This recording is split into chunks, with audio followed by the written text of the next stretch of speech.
अस्सलामुअलैकुम स्टूडेंट्स। उम्मीद है कि आप लोग खैरियत से होंगे और लेक्चर्स की समझ आ रही होगी। और आज का हमारा टॉपिक है व्हाट इज सिस्टम और एंड इट्स कंपोनेंट्स। सबसे पहले बात कर लेते हैं सिस्टम क्या होता है। A system is a combination of different components that work with each other to perform specific task। System एक डिफरेंट कंपोनेंट्स का कॉम्बिनेशन है जो मिलकर कोई स्पेसिफिक टास्क परफॉर्म करते हैं। Different procedures are used to perform different tasks in the system. A procedure is a set of setups performed in a regular and specified order to accomplish a task. For example, the registration of student is a procedure in a education system। Component क्या कौन कौन से हैं system के? Different component है। Hardware, ये भी system का कंपोनेंट है। सॉफ्टवेयर, ये भी कंपोनेंट है। पीपल्स एंड यूज़र, हम यूज़ करते हैं। लैपटॉप हो गया, कंप्यूटर हो गया जो हम यूज़ करते हैं, तो यूज़र्स और पीपल्स भी सिस्टम के कंपोनेंट में आ जाएगा। डाटा और इंफॉर्मेशन, जो जो सिस्टम में हमारे डाटा होगा। और कम्युनिकेशन सेटअप भी सिस्टम कंपोनेंट सिस्टम है।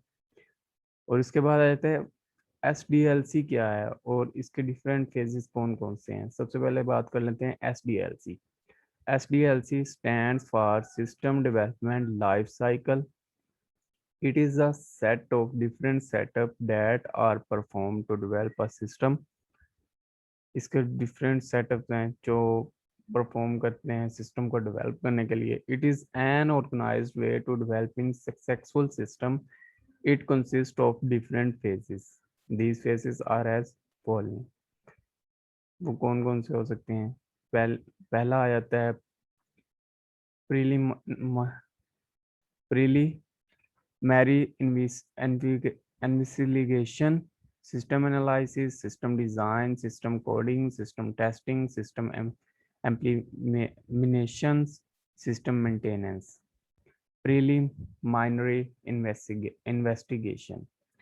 preliminary investigation is the first phase। ये सबसे पहला फेज है। in this phase the system is investigated। System को इन्वेस्टिगेट किया जाता है।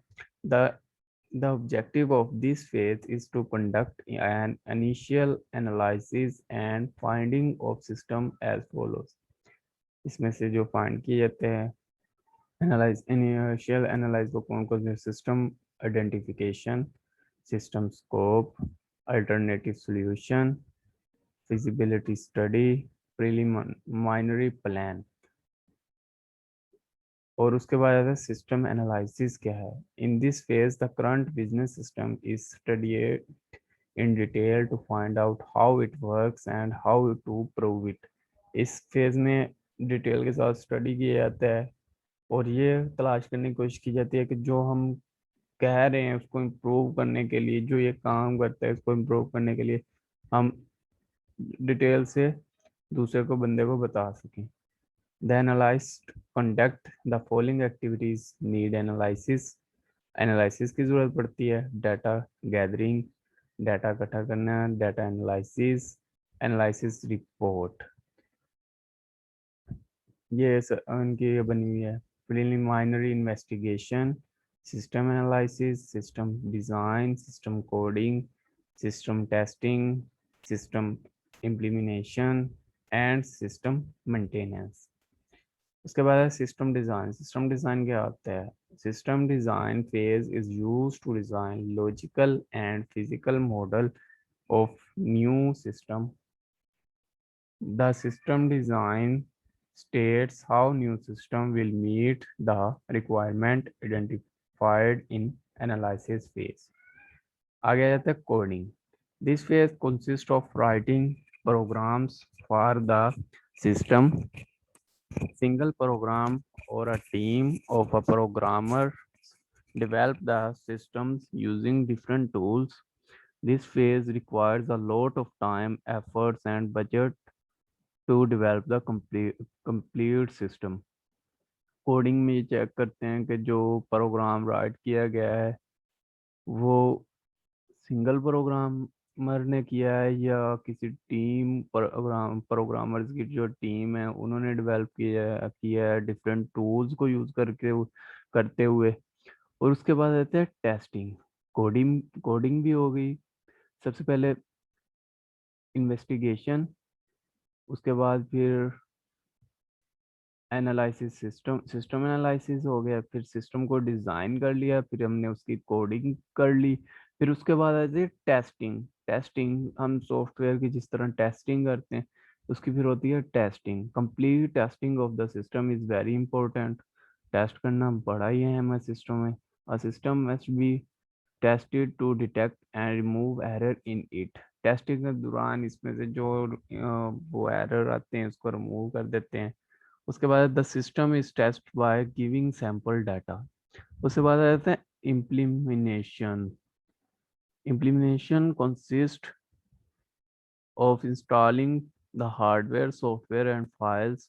A system can be implemented after it has been tested. It is also called system conversion. It can be performed in any of the following ways. वो कौन कौन सी होती हैं following veg, कौन कौन सी होती हैं? Direct implementation, parallel implementation, phased implementation, pilot implementation. उसके बाद 7 जो इसका होता है वो होता है maintenance is a process of checking the working of the system. It is very important to ensure that the system is fulfilling the objectives. Some measures may be taken to improve the system. Maintenance include the following activities: correcting the problems in the system, updating the system to fulfill new requirement, improving the working of the system, etc. आज का हमारा topic था SDLC के बारे में और इसके phases कौन कौन से हैं। उम्मीद है कि आप लोगों को समझ आ गई होगी। अगर नहीं आई तो आप मुझसे कमेंट बॉक्स में भी पूछ सकते हैं। मिलते हैं इंशाल्लाह अगले लेक्चर में। उस वक्त तक अल्लाह हाफिज़। हाँ यार, आप लोग अपना फीडबैक ज़रूर दिया करें और चैनल को सब्सक्राइब कर दें ताकि हमारी हौसला अफजाई हो सके। उस वक्त तक अल्लाह हाफिज़। मिलते हैं इंशाल्लाह अगले लेक्चर में।